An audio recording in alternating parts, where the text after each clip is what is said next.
Boa tarde a todos nossos amigos ouvintes do vlog do Conde Lopes Villanueva.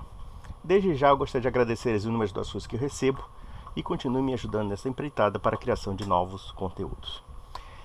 Recentemente eu fui convidado pelo dono do vlog Victor Helios a respeito de um debate que envolve os católicos no que diz respeito ao seguinte tema, que seria dever moral ou não votar no presidente Jair Bolsonaro. Eu confesso que achei o tema um tanto disparatado, porque católico não tem dever algum de votar em político A, B e C. Nós votamos tendo em vista princípios. E nós temos que analisar se esses candidatos seguem esses princípios. Nós observamos também que existe uma grande gama, uma massa de pessoas que se abstiveram de votar, ou então houve votos brancos e nulos. E por que isso? Porque realmente os dois candidatos, eles não atendem aos paradigmas éticos e morais que nós, de fato, exigimos enquanto cidadãos, enquanto eleitores e, quiçá, também enquanto católicos.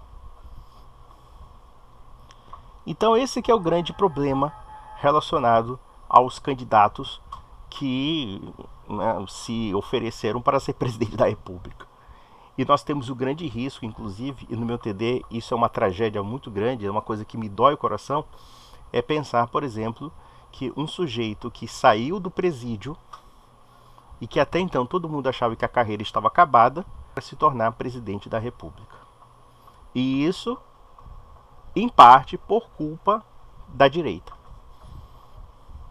E isso aí vocês podem encontrar em vários noticiários, tem muita coisa. Claro que se você sair da bolha bolsonarista, se você sair da bolha do WhatsApp, com certeza você vai encontrar uma realidade que é bem diferente daquilo que esse pessoal bolsonarista vende para você. E existe inclusive agora, dentro até dessa demagogia de achar que nós temos dever moral de votar no político A, B e C, que a direita está criando uma espécie de teologia da libertação dos candidatos de direita. Se você não votar no Bolsonaro, sabe o que vai acontecer? Você vai para o inferno. Você vai prestar contas a Deus. Tem gente que está falando essas bizarrices, essas asneiras. Não, eu penso que o católico tem que ter dever com a sua consciência. Se ele acha que está votando certo ou não. Quem tem deveres maiores ainda são as autoridades. As autoridades têm deveres perante os princípios. E se eu penso que a única vantagem, mas a única vantagem talvez de votar no Bolsonaro é tirar o Lula do páreo, é acabar com o PT. Mas é só. E mesmo assim, o que nos oferece ou o que nos brinda com o governo Bolsonaro é um mal diferente. Pode-se destruir um mal, mas acabar preservando o outro. E é esse que é o grande problema de muitas pessoas não quererem votar no Bolsonaro, até mesmo contra o Lula. Mas quem disse que a direita brasileira tem autoconsciência e autocrítica? Não tem. Em muitos aspectos, a direita e a esquerda se parecem. E ambas foram unidas na destruição da Lava Jato, como também nessa situação que pode ser da mais completa impunidade da classe política. E ambos os grupos colaboraram entre si. Mas eu gostaria de fazer um comentário sobre o vídeo que o Matheus Tibúrcio fez, porque eu me recusei a debater com ele, cujo título é O Conde Arregou. Eu devo morrer de medo do Matheus Tibúrcio. Eu que já debati com pessoas muito mais qualitativas, muito mais inteligentes do que ele. Mas enfim, tem gente que realmente acredita que é importante.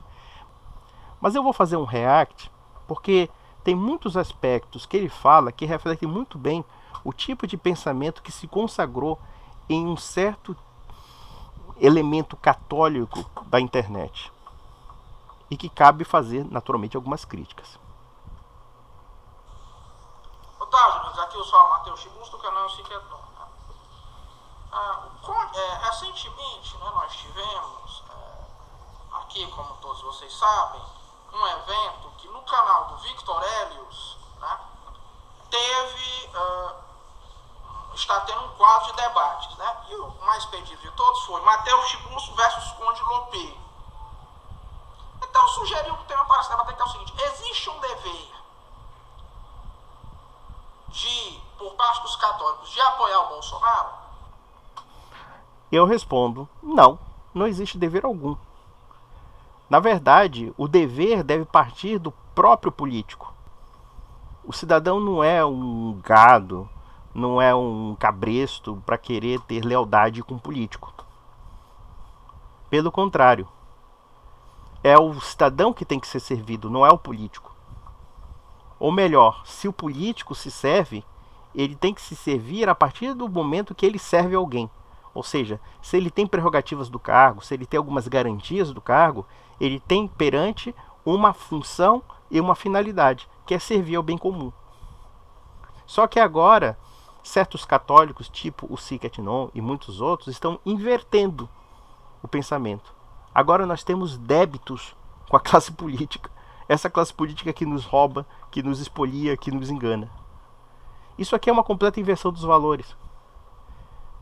E eu digo mais: o dever maior do católico é com a sua consciência, com seu paradigma moral e com seus princípios religiosos. Esse é o verdadeiro dever moral. E analisar a classe política dentro desse prisma. E eu penso que votar nulo, votar em branco, ou então simplesmente não votar, é legítimo dentro de certos paradigmas morais. Agora se está criando a ideia de que se você se recusa a votar no Bolsonaro, é porque você é inferior moralmente, uma vez que o Lula pode votar. Como se o contributo para a volta do Lula fosse seu, e não do presidente Jair Bolsonaro. E não do Bolsonaro e dos bolsonaristas que passaram 4 anos de desmandos no governo. Isso aí é uma inversão de valores. Porque os bolsonaristas nunca admitem que erram. Os bolsonaristas simplesmente se colocam num pedestal, achando que o inferno sempre são os outros. E se hoje nós temos pessoas que até ontem apoiaram o Bolsonaro e hoje não apoiam mais, é por culpa desse governo. E se o Lula voltar, vai ser por culpa desse governo.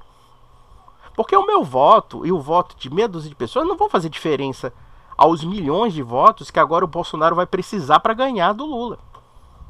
Agora, o chato da história é a gente ter a vergonha de ver um sujeito que saiu do presídio indo para a presidência da República. Por culpa de vocês, bolsonaristas. E agora, quando as pessoas de bem recusam apoio a vocês, nós somos os culpados?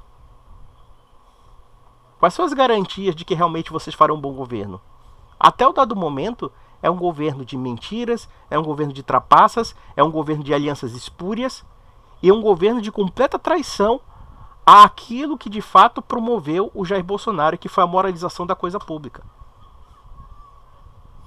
Não é porque vocês têm discurso conservador ou pautas conservadoras, é que vocês são lindinhos e maravilhosos, que vocês podem ter parceria para fazer tudo.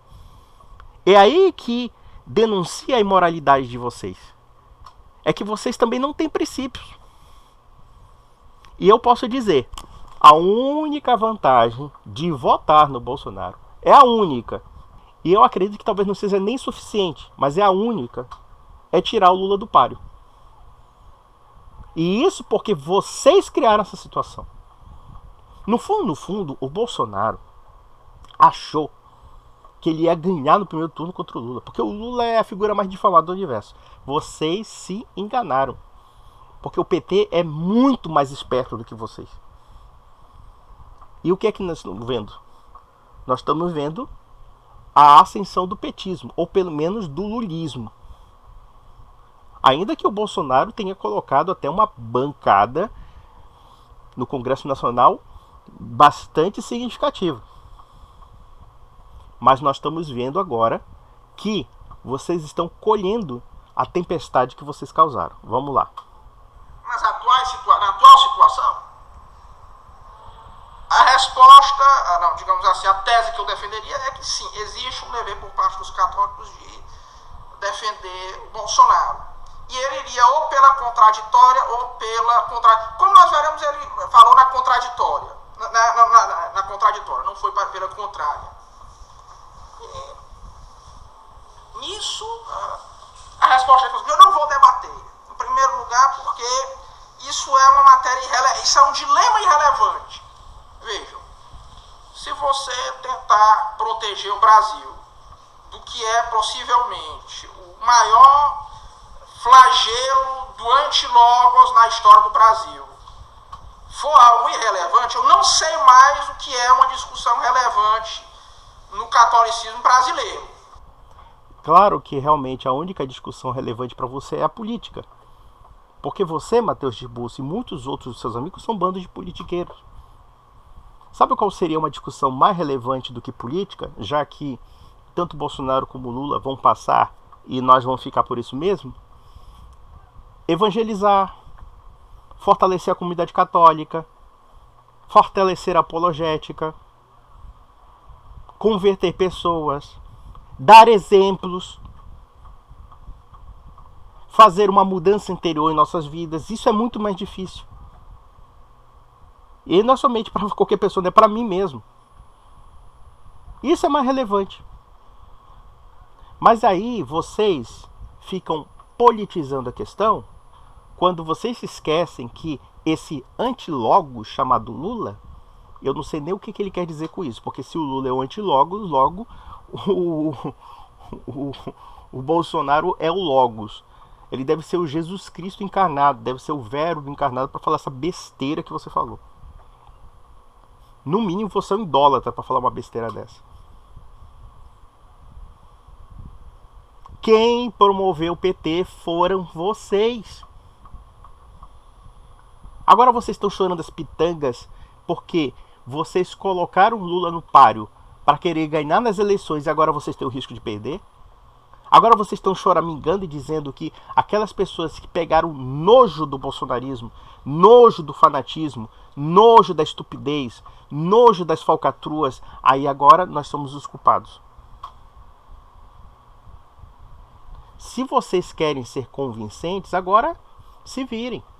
Convençam os eleitores de que realmente a única chance, digamos, do Bolsonaro ganhar, por assim dizer, é o Lula ser algo, digamos assim, eu não diria pior, porque eu acho que todos eles são piores à sua maneira. Porém, digamos que a gente pode cortar uma parte do mal para se preparar para cortar a outra parte do mal. Mas nem isso vocês têm autocrítica. Nem você, Matheus Tiburcio, você é um puxa-saco do Bolsonaro. Você não sabe criticar um governo, nem mesmo o governo que você defende. Essa é a grande sabedoria de um governo. Mesmo que eu defenda um governo X ou Y, se eu estou vendo algo errado, eu tenho que criticar. Aliás, se é que você sabe, senhor católico Matheus Tiburcio, até ontem, e não foram poucos dias agora, não sei, o Bolsonaro sancionou uma legislação de laqueadura extremamente draconiana. É uma esterilização em massa mesmo. É coisa eugênica.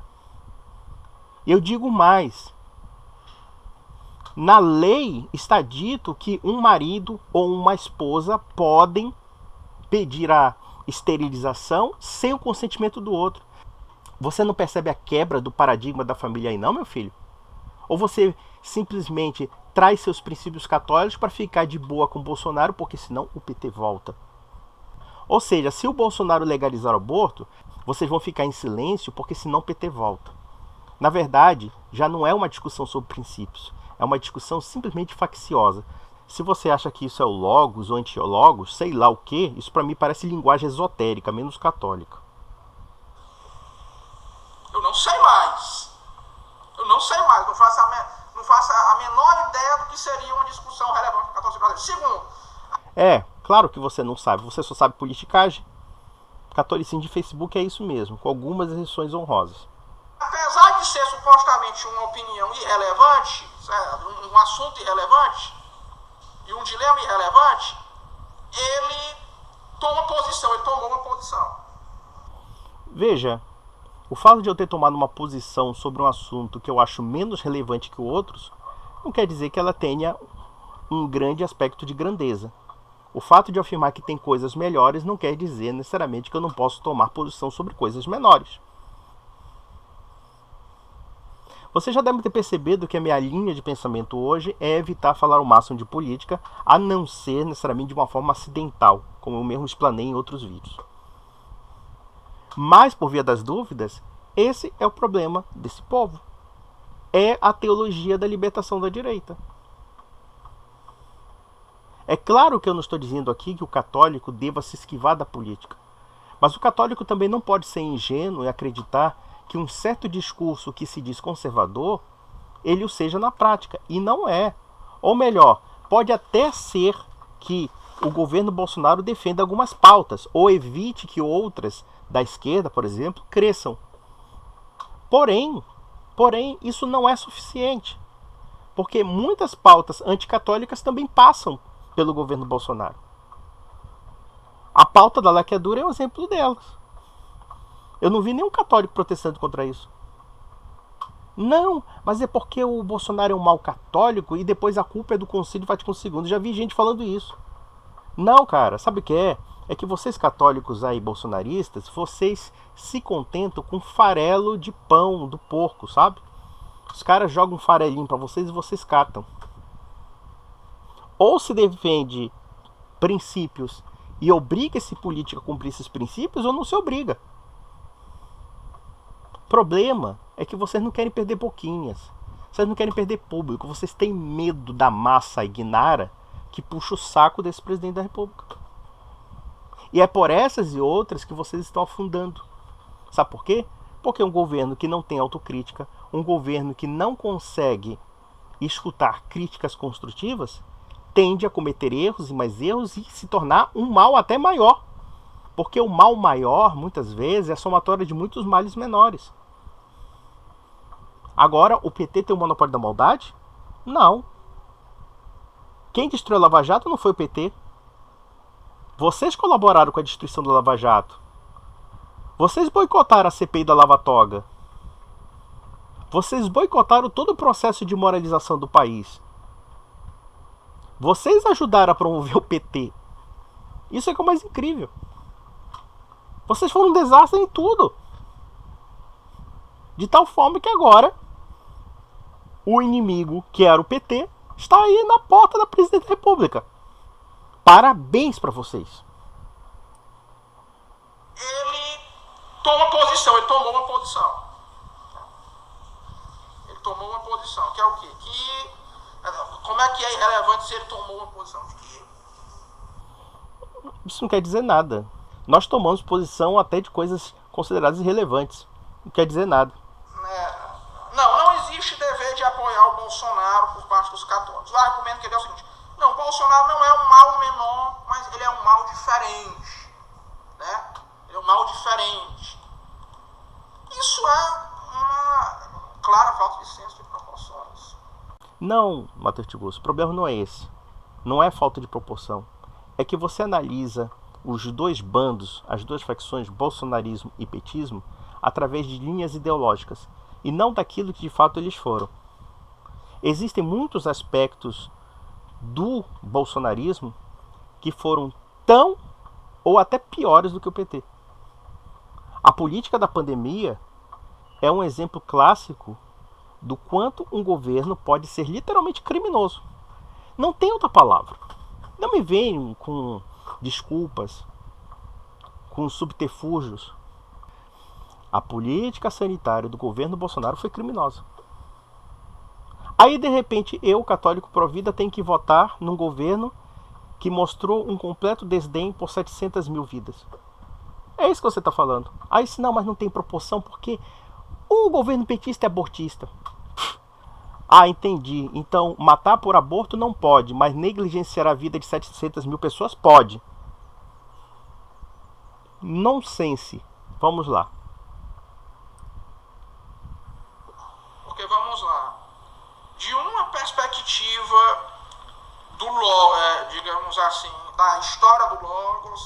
da meta-história do Logos. Né? Eu não sei que metafísica porca é essa, se aplica a uma merda de uma eleição, mas tudo bem. O PT é a maior ameaça que você já teve para o projeto do Logos no Brasil, com esse projeto de lumpenproletarização. Quer dizer nada. Em primeiro lugar. Então não tem como você querer... Fora essa supremacia do estamento burocrático viciado. Cara, você repete uma papagaida do Olavo tirada do Raimundo Faoro como se Partido Liberal do Valdemar da Costa Neto não fosse estamento burocrático. Como se o Bolsonaro, que foi um militar, um deputado durante quase 40 anos, não fosse parte do estamento burocrático. Como se a putada que ele elegeu, tá, junto não somente com o Valdemar da Costa Neto, mas muitos membros do Centrão aí, não fizessem parte do estamento burocrático. Cara, você vive que em bolha, afinal. Roberto Jefferson, Eduardo Cunha está fazendo campanha em São Paulo. Ao que parece ele não se elegeu, mas ele estava lá. Ah, eu sou o Bolsonaro, não sei o que, Bolsonaro vai ganhar no primeiro turno. Isso não é estamento burocrático não, seu besta. Ou você vive no mundinho da bolha, esse que é o problema. Quando você discute, muitas vezes, não somente com um bolsonarista, pode ser também com um bolsonarista, mas quando você também discute com a esquerda, você está discutindo sempre dentro de linhas ideológicas e não linhas factuais. Você já deve ter percebido que quando eu analiso certos grupos políticos, eu analiso os termos ideológicos, a gente não pode negligenciar, evidentemente, mas também nós analisamos os aspectos fáticos desses grupos. O que eles fazem, né? Não somente o que eles pregam como estampa, mas também como eles fazem enquanto grupos políticos. Aí esse bobão aqui fala, estamento burocrático, blá blá blá, você, porra! O Ciro Nogueira é da onde, meu filho? Toda essa galera aí que o Bolsonaro se alinhou para destruir a Lava Jato. Vem de onde? Vem de que estamento? Mas vamos lá.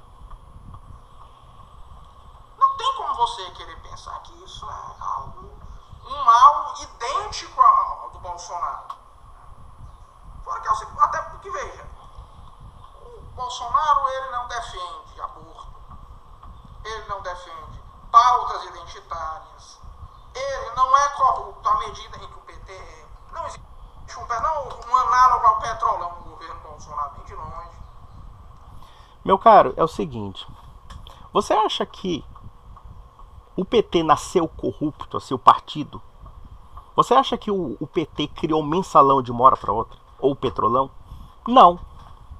O petrolão e o mensalão é todo um processo que surge a partir de corrupções menores. Nada impede que o Bolsonaro daqui a 4 anos, colocando a turminha do Valdemar da Costa Neto, a turminha do PL, a turminha do PTB e de outros tantos aí do Centrão, nada impede que ele faça um sistema de corrupção tanto igual como maior do que o PT. O que impede? Então esse teu papo de que, não, agora é o seguinte, o Bolsonaro é apenas um corrupto menor, ele é um corrupto menor agora. Mas agora que ele está com uma bancada totalmente alinhada a ele e que é do Centrão, nada impede que haja inúmeros escândalos, como de fato está surgindo inúmeros escândalos no governo dele. O escândalo do Ministério da Educação, o escândalo que quase aconteceu das vacinas e muitos outros. Então esse papinho de dizer que, olha, o Lula é o corrupto maior, é verdade. A princípio agora, que o PT realmente criou talvez um dos sistemas mais bizarros de corrupção da história do Brasil. Mas isso nada impede que vocês sejam menos corruptos. E com relação às pautas identitárias, aqui nós temos realmente um ponto favorável ao Bolsonaro, mas favorável em termos relativos. Por quê? É verdade que o Bolsonaro, comprometido com o público evangélico, com a militância pró-vida e tudo mais, que tem, digamos assim, um alinhamento conservador, realmente pode representar uma certa coibição dessas pautas identitárias, dessas pautas da nova esquerda, chamada da esquerda pós-moderna, etc. Isso pode parecer uma vantagem para o Bolsonaro até certo ponto, como também poderia ser um ponto vantajoso para o Bolsonaro, que, digamos, votando no Bolsonaro, nós eliminamos o Lula do páreo. Porém, nada impede também que o Bolsonaro possa trair essas pautas, ou possa simplesmente, muito sutilmente, abandoná-las. Nada impede. E mesmo assim, e mesmo que ele defenda certos pontos de vista, mesmo que ele defenda certos pontos de vista e combata outros, nem por isso a direita tem que ficar refém dele. Aqui pode ser também um argumento. Uma das vantagens, talvez, da derrota do Bolsonaro é que essas pautas conservadoras, a pauta pró-armas, a pauta da família, a pauta pró-vida, acabem se libertando do domínio bolsonarista. É uma vantagem.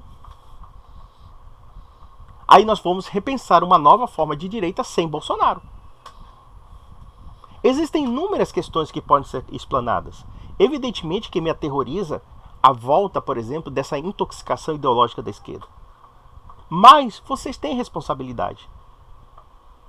Se vocês agissem de outra forma, de uma forma mais prudente, coisa que vocês não fizeram, talvez nós teríamos uma situação eleitoral muito diferente do que nós estamos vendo hoje. Então vejam, é verdade que certos pontos ideológicos aparentes podem ser defendidos? A princípio sim. Mas da feita que esse governo fez tanta coisa bizarra, você pode desconfiar até da retórica desse governo. Porque é um governo pró-vida que mostrou uma indiferença psicopata com relação às pessoas que estão morrendo de Covid-19. E que na prática vocês acabaram reduzindo o discurso conservador a um slogan muitas vezes vazio, que não se cumpre nas ações políticas que vocês fazem. Vamos lá. Um análogo ao mensalão. Não teve nada de mas o Bolsonaro restaurou o esquema de corrupção, né? Teve corrupção no governo Bolsonaro. Não é a mesma coisa que houve no governo do PT. Meu filho, qual é o seu problema? O Bolsonaro está alinhado com gente do mensalão. E aí? Qual é a moral de você criticar o mensalão se você tem um governo que está alinhado com o político do mensalão?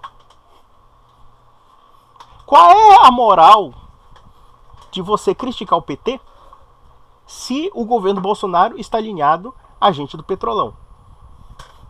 Roberto Jefferson foi preso por quê? Valdemar da Costa Neto foi preso por quê?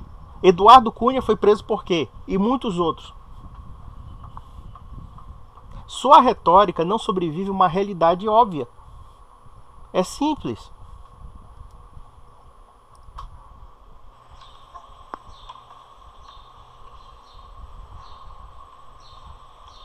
Não é a mesma coisa.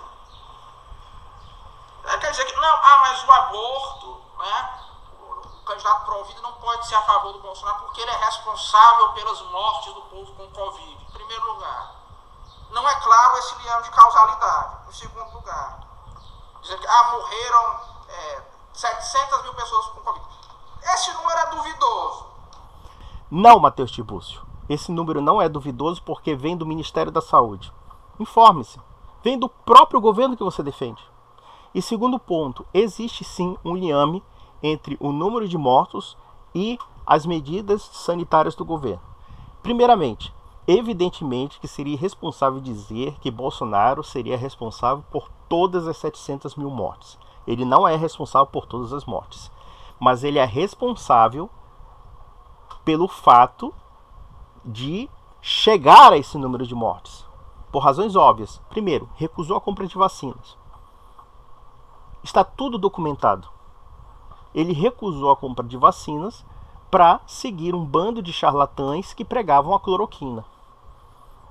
Então ele investiu num remédio fajuto que não curava, que não tinha efeito algum no sentido da diminuição dos casos de Covid-19, como também ele espalhou mentira e desinformação em massa em WhatsApp, em internet, espalhou inúmeras fraudes para estimular a população a se contaminar através da chamada imunidade de rebanho.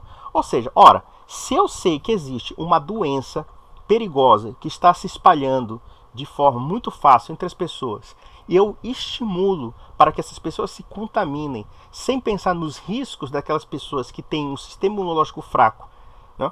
Sem pensar nos riscos de elas morrerem, sim, então eu sou responsável sim. Sim, então o presidente é responsável sim por essas mortes. Quer dizer, numa época em que estava havendo uma contaminação em massa, lotação de hospitais, os hospitais não estavam dando conta de tanta gente com falta de ar. Não havia respiradores mecânicos suficientes para muita gente. Não havia UTIs. Teve gente que esperou na fila de UTI e morreu. Tá? Em Manaus houve simplesmente o sumiço dos cilindros de oxigênio. Muita gente morreu em fila de hospital com falta de ar. E isso porque os bolsonaristas pressionaram para a abertura do comércio, para o quê? Para que todo mundo voltasse à normalidade como se não houvesse uma pandemia. E as reuniões do Bolsonaro lá, em que ele, né, fez aglomerações lá de manifestação contra as medidas de quarentena e blá blá blá, e isso sem prejuízo do fato de que Bolsonaro demitiu 2 ministros bons, que foi o Mandetta e o Taixe, pessoas que seguiam normas técnicas, para se acercar de um gabinete paralelo da saúde de charlatães. De charlatães que estavam fazendo testes de cloroquina ou testes de outras coisas que eram completamente fajutas. E isso porque ele colocou um dos ministros mais infames para esse tipo de serviço, que foi o Pazuello. O caso de Manaus é um caso emblemático da completa omissão do governo federal. E não só do governo federal. Claro, o governo estadual foi responsável também. Houve casos de corrupção. Mas o governo Bolsonaro sim tem responsabilidade. Da feita que Bolsonaro recusou a compra de vacinas, e nós temos que lembrar que hoje só temos vacinas por causa da iniciativa do Estado de São Paulo, por conta da Coronavac e por conta do governador, do ex-governador João Dória. E, no entanto, nós estamos vendo que se não houvesse essa ação do Estado de São Paulo, nós não teríamos comprado até hoje vacina. Ou então compraríamos tarde demais, porque só foi a partir de março que o governo começou a receber vacina. E isso na segunda onda, que foi pior do que a primeira. Morreram 66 mil pessoas em março de 2021. Isso, em média, é o número de pessoas assassinadas em um ano. Ah, não, mas o Bolsonaro não tem responsabilidade, não existe relação causal. Claro que existe. Se eu sei que uma pessoa está doente, vamos pegar um exemplo clássico. Se uma pessoa está contaminada de um veneno de cobra, e eu tenho um soro antiofídico que vai curar aquela pessoa do veneno, vai neutralizar o veneno. Se eu sei que aquele soro vai salvar vidas e eu me recuso a comprá-las, então eu sou responsável pela morte daquela pessoa. Da feita que o Bolsonaro se acercou de charlatães, se acercou de vigaristas e esqueceu de ouvir os técnicos, milhares de pessoas morreram por conta dessa negligência criminosa. E não só isso. Quem é que se lembra do Osmar Terra dizendo que, na verdade, nós teríamos que esperar a imunidade de rebanho? Tá a imunidade de rebanho, 700 mil pessoas mortas. Essa foi a lógica da contaminação em massa e uma lógica eugênica. Ou seja, quem é velho lá, quem é que tem problema respiratório, quem tem o sistema imunológico fraco, morre e vai trabalhar. Essa é a lógica. Parece que o presidente se esqueceu que nós estávamos num caso de calamidade pública. Foi isso que aconteceu. Então não me venha com esse papo, Matheus Tibus, por causa das suas paixões ideológicas, que são até mesmo patológicas, de querer negar a realidade. E também não me venha com esse papo de que as estatísticas da Covid são controversas. Elas não são. A não ser que você acuse o próprio Ministério da Saúde do Jair Bolsonaro e também as secretarias estaduais de terem falsificado dados. A pandemia de Covid foi vista pela população. A não ser que você viva, como muitos vivem aí, na bolha do WhatsApp. É muito dúbio. E logo depois tem o seguinte problema, veja. Dúbio? Não tem nada de dúbio, são fatos, meu filho. Você não sabe o que é a diferença, o que é fato e o que é tua opinião? Um aborto mataria facilmente 500 mil crianças por ano, 1 milhão de crianças por ano. Ou seja, Ainda que esse dado dele fosse verdade, que você aceitasse esses dados de que o Conde parte, né? Seria algo absolutamente sem comparação. Ah, entendi. Matar por aborto não pode, mas matar por Covid pode. Deixar o pessoal morrer de, sei lá, por falta de vacina, por falta de insumos, etc. Não, deixa ele morrer lá, porque ele tem que morrer mesmo, porque ele tem um organismo fraco, né? Então ele não serve para o mercado de trabalho, é só mais uma despesa para o Estado. Cara, na boa, eu quero saber qual é a diferença da sua lógica com a lógica do abortista, porque a lógica do abortista tem o mesmo sentido utilitarista que o seu. A lógica, a moralidade nos exige que um governo tem que ser responsável pela vida das pessoas. Não existe essa história de você pressupor que a vida tem que ser analisada em critérios quantitativos. É só na cabeça de uma pessoa muito imoral para pressupor isso. Então é o seguinte, mesmo que tenha morrido 700 mil pessoas, mas o aborto pode matar. Veja, ele está falando de uma questão hipotética. Não se sabe nem mesmo se o aborto vai ser legalizado. Mas é aquela história. Você pode usar a retórica do aborto, a retórica hipotética daquelas pessoas que supostamente vão morrer, para justificar a morte real dessas pessoas vítimas da negligência do governo. Meus parabéns, Matheus Tiburcio. Você realmente é um grande católico. Vamos lá. É algo absolutamente incomparável. Olha só.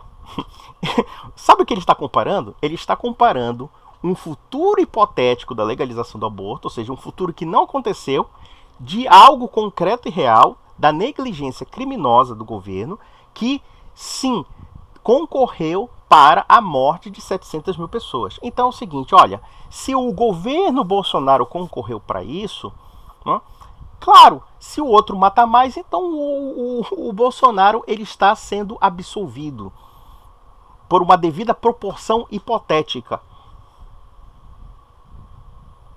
Olha, Matheus Tiburcio, eu não sei se você percebeu o nível de imoralidade do seu argumento. Se o governo é pró-vida, ele tem que ser pró-vida por inteiro. Ele não tem que ser meio pró-vida. Ele não pode achar, olha, matar por aborto não pode, mas matar por outras coisas pode. Essa é a sua lógica. Mas vamos lá. Você teria milhões de mortos, uma quantidade indefinida de mortos no Brasil. Ah, você teria, né?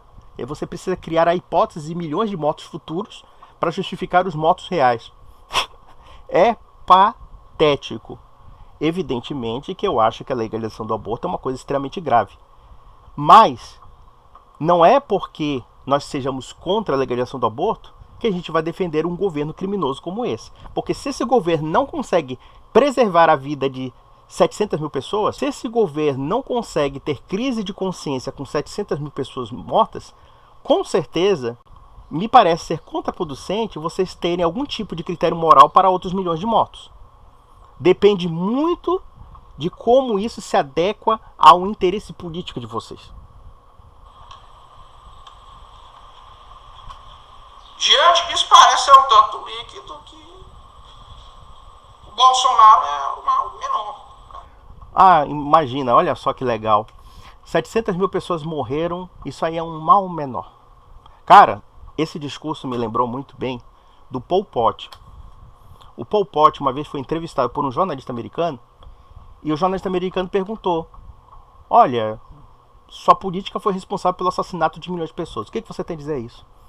Aí o Pol Pot, que mais parecia o Clodovil, porque ele era uma pessoa morena, né, dos olhos puxados, assim, um asiático, e cabelo branco, ele falou assim: ah, nós cometemos alguns erros e tudo, mas foi necessário em torno de um bem maior, que é a sociedade socialista. Qual é a diferença de você e esse pessoal?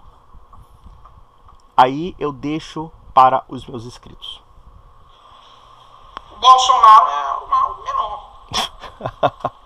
Tá bom.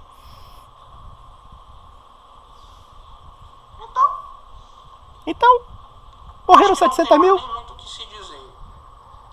Não tem o que muito se dizer. Morreram 700 mil pessoas, mas e daí?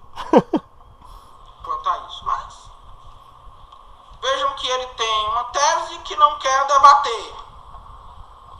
Não é que eu não queira debater. É que eu acho que você é relevante debater. Olha só as proposições que você coloca. Mas enfim. Eu não tenho uma interpretação tão caridosa assim da parte do Conde para dizer que foi outra coisa que não tenha sido falta de coragem. Olha, eu vou dizer uma coisa. Você acha que eu não tenho coragem de debater com você? Não é falta de coragem, é simplesmente porque eu não vejo muita relevância no que você fala. Apenas a título de um reflexo, de uma tendência ideológica que você tem nos seus discursos. É por isso que eu estou citando você aqui. E também porque você citou meu nome. Só isso.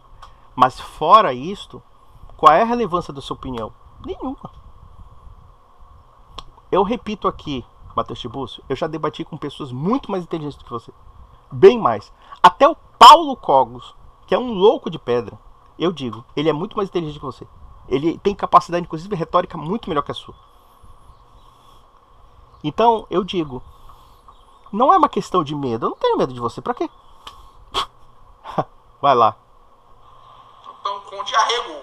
É fundamentalmente isso. Um forte abraço a todos e até logo. Fundamentalmente isso, né? Tá bom. Tchau, tchau, tchau, tchau, tchau, tchau, cara. Tchau, tchau, tchau, tchau. Então, meus amigos, vocês veem a forma mentes desse pessoal bolsonarista que é complicada. Mesmo que você se esforce, eu tenho certeza que muita gente aqui não gostou de certas críticas minhas, porque pensou, olha, o Lula é um sujeito perigoso, etc. Eu concordo plenamente com isso. Aliás, eu nem recrimino certas pessoas que votam no Bolsonaro, não pressupondo que ele seja grande coisa, mas sim que é vergonhoso para o país um sujeito que sai da cadeia indo para a presidência da República. E cujas pautas são extremamente perigosas. Nisso eu concordo. Quem acha que por dever de consciência seu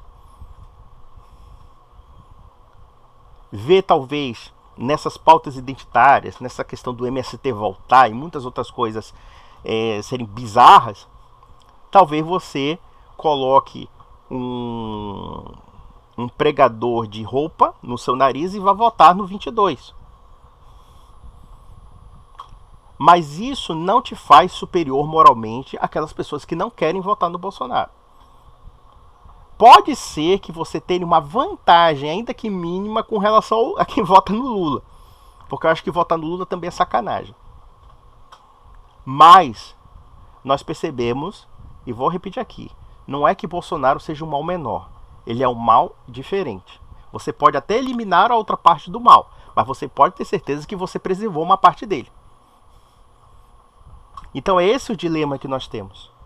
Nós estamos no dilema da cruz e da espada. E eu, particularmente, sinto um profundo drama de consciência. E não é pouco, não. Isso tem me deixado até, assim... Eu nunca me senti tão agoniado na minha vida com uma eleição. Porque aconteça o que acontecer, nós vamos ter muitos reveses. Muitos reveses. E eu mesmo, sinceramente, eu estou querendo esquecer a política. Porque a política brasileira é uma coisa que realmente que não tem jeito. Então, meus amigos, um grande abraço.